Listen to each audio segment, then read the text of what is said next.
I recently saw a video from my mentor in YouTube, Graham Stephan, where he clearly says in his title that you shouldn't buy a home in 2023. And he clearly states the reasons which are valid, but I disagree because buying a home when you're ready to buy is one of the best investments any person can do in a lifetime since it's real estate. You don't agree? Well, in this video, I will explain to you why people are telling you not to buy a house like Graham, why others are telling you to buy like Ramsey, and a neutral explanation of what is best for you and your money. So stay tuned.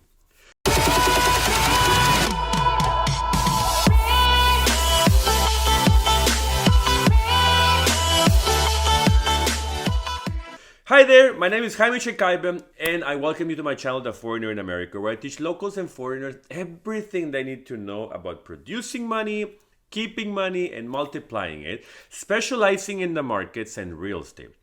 So if you're someone like myself who loves money and wants to be successful and free, please subscribe to this great channel and hit that bell so you don't miss any one of my 2 weekly videos, and also check out my blog, Instagram, and TikTok under the same channel name. And take a look at my book, which I will leave a link below for you. So without further ado, let's begin. Buying a house is as controversial as getting married.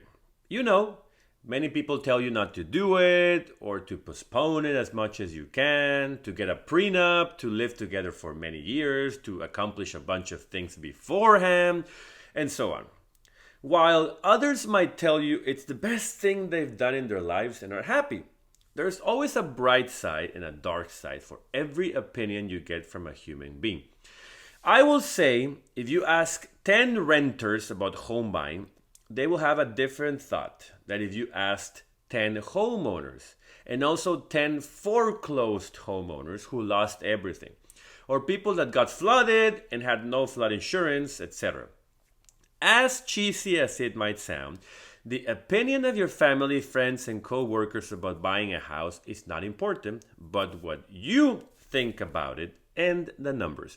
Although marriage is not a numbers game, but a feelings game, buying a house is not about feelings, but about hard numbers. And yes, you need to like the house. Yes, it needs to have your musts and needs. And yes, you need to visualize yourself there. But the one and only thing that matters is, can you afford it? When I hear Graham Stephan talking about not buying a home, it makes me think, hasn't he bought every single place he's lived in? I don't remember the last time he rented a place, but never mind, I love his content. The reason why different people are telling you to wait is because inventories are going up, interest rates are high, and prices are slowly coming down in different areas. Although you might see people saying prices are plummeting just to get more views, the reality is different. Here in Houston, just in my neighborhood, there are around 50 houses for sale, and only about 3 of them are discounted 5%. If you're waiting for the house you like to go from $500,000 to $300,000, my friend, that is never going to happen. Let me explain. 1. 2008 housing crisis is not repeating since the lenders did a good job lending money to people who could afford the mortgage. Before, they gave you money just because you had an ID, and now you need proof of income and a good debt to income ratio and a good credit score. So 2, the inventory levels of '08 are not here, and they will never be. '08 saw a massive overpopulation of houses nobody wanted. Right now, inventories are still at 3.5 months, where stability is around 6. So what does this mean? Builders have slowed down, and that inventory will not spike like crazy anymore. And for a house to go from $500,000 to $300,000, several things need to happen. 1, the owner has to be in deep financial distress. 2, there has to be other properties in the area selling at similar prices. 3, there has to be more than 6 months of inventories. 4, interest rates need to go past 10%, probably 12%, and stay there for 6 months. And 5, you need to be the lucky man that notices it first to place a cash offer and take the property before 1,000 people go get it.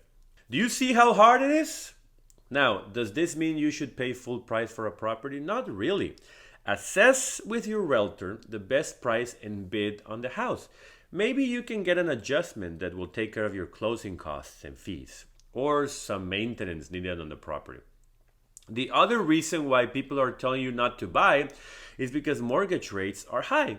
They were 3% and now they're between 6 and 7%. Guess what? No big deal. You give a stronger down payment or find a cheaper house to balance your payments. When the rates go back to 3% in 5 years, then you refinance. And yes, it will take that long. If you wait for a $500,000 home to go back to the 3% rates, it will eventually cost $600,000, so you will lose more than what you could have gained buying it early. There is no magic trick with real estate. The question is, can I afford it? Good question. Dave Ramsey says you should make 4 times the total payment of the house per month. I think that is way too much. And he also says you should get a 15-year mortgage, and that will bring your payments up like crazy payments. So I recommend you should get a 30-year mortgage and pay more than the minimums when you can. You should make 3 times your total payment after taxes. So if the payment is $1,500, you should be making $4,500 per month after taxes. Don't play with Uncle Sam's money because it's not yours. People love to say what they make before taxes. It's great to impress the girl that you're trying to get or your family or friends, but for calculations, you don't make 50K, you make 40K. You don't make 100K, but 75K. You don't make 150K, but you make nearly 100K. Whatever is in your bank account after paying Uncle Sam and your 401K and probably medical, that's what you have to make your calculations with. If you work on your own or you have a small business, it's even worse because the IRS is trusting you with their money. So make sure you don't play with money that is not yours and consult a tax accountant to help you out with the deductibles. So remember the cash flow quadrant from Robert Kiyosaki, the best book from him, in my opinion. The employees on the upper left quadrant, they get their taxes taken away from them every paycheck. They have nothing to worry about. But the other 3, the self-employed, the business owner, and the investor, the IRS trusts you to give them the taxes yourself. So don't mess it up. Let me tell you why you should buy a house in 2023, despite of what Graham Stephan and others say. Stay with me and give me a like if you find this useful. Number 1, the faster you buy, the faster your net worth grows. If you buy an overvalued house in a bad location, you will regret it. It's a bad decision. It's like marrying the bad person. Life happens, but you watch videos and you talk to experts to avoid doing this. Fortunately, there are experts who can tell you whether the house you want is a good investment or not. While for the marriage part, you're pretty much on your own. The houses I bought as rentals 5 years ago have appreciated twice as much now. They doubled their price. Rents have gone up like 40% and keep rising. There are more people renting than ever. And I'm not bragging, but getting real estate is the smartest thing you can do as an investor. When you have the money, when the numbers make sense, when you are in a location where you see yourself living, the best time to buy is now. And I sound like a realtor, but I'm not. If your house loses a little value in the next 2 to 3 years due to this madness, it's fine. In the long term, renting is a waste of money, and that house will be worth more. Apartments will always be full of rules. You cannot do this, you cannot do that. You have to throw the trash like this. You're being too loud. The pool is closed. Sometimes you just want to punch him in the face. And renting a proper house is super expensive. And the owner can kick you out anytime. And you have to grab your stuff and move, which is a pain in the place where the sun doesn't burn. Number 2, you make your own rules. No one will kick you out because the property is being sold or owner occupied. Besides a couple of HOA rules, if you have one, nobody will tell you how to live your life. If you get a detached, freestanding home, you can be louder and not get the police knocking on your door. You can change the locks, the lights, the thermostat, everything smart. You can decorate and furnish and paint how you wish. That level of control will never exist in a rental. You can also house hack, meaning that you can get a tenant and charge rent for a room or a floor in the house. Number 3, you are free from madness. That's the most important one. Interest rates going to 10% and then back to 2%. Salaries being 60K while homes cost 8 times more. People renting more and more time. Complaining everywhere. Madness. It will only get worse the next 50 years.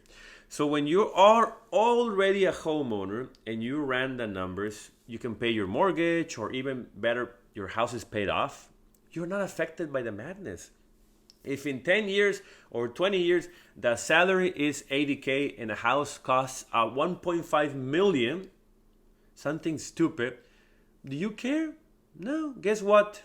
In your retirement, you can even sell your own house and buy something smaller and get some hard cash to add to your retirement funds. A person that rents has nothing. You're just paying for the landlord's new Lamborghinis. So, whether you're ready to buy in 2023 or not, just think about one thing. If you buy something and don't plan to live there more than 5 years, no problem. Just make sure you include renting calculations in your numbers. How much will the place rent for? How easy is it to rent? Will it cover 100% of my expenses plus some cash flow? Once you rent the house, you take it off your expenses and you can buy in the new place you want to live. That is how many people turn into millionaires faster, by house hacking. If you buy a place to live, but move faster than a year, it's illegal. You have to live at least 1 year and then move and rent for it to be perfectly legal and get the lowest interest rate possible. There's so much more in this life than renting and drinking alcohol. So keep moving and save your money. But remember, take control of your life and take control of your money. So thanks a lot for watching this video. If you enjoyed it and found useful information, give me a like, subscribe, and hit that bell so you don't miss any one of my videos as soon as they come out. So have a great day. Don't lose any money, and I'll see you next time.